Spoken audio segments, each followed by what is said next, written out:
اور میں بار بار یہ بات کہتا ہوں، یہ زمانہ کوئی صحابہ کا زمانہ نہیں، یہ کوئی تابعین کا زمانہ نہیں ہے، یہ خیر القرون کا دور نہیں ہے۔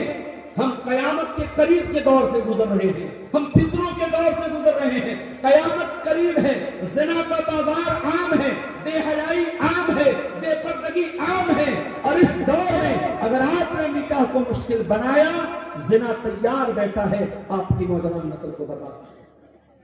اس لیے میرے بھائیوں، نکاح کلاس، اور یہی پیغام دیا تھا جناب محمد رسول اللہ صلی اللہ تعالی علیہ وسلم نے نوجوانوں کو۔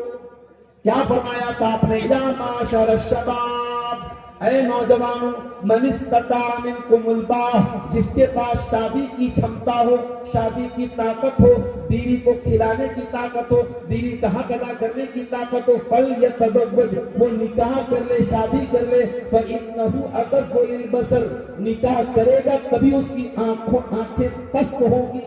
عبدالغفار صاحب کی تقریر رات بھر سنتے رہو، علماء کی تقریریں رات بھر سنتے رہو، لیکن اللہ کے رسول کے الفاظ ہیں، آپ کی شرمگاہ کی حفاظت اور آپ کی آنکھوں کی حفاظت اگر ہوگی تو نکاح کے ذریعے ہوگی۔ اگر نکاح کی طاقت ہے تو دیر مت کرو، نکاح کر لو۔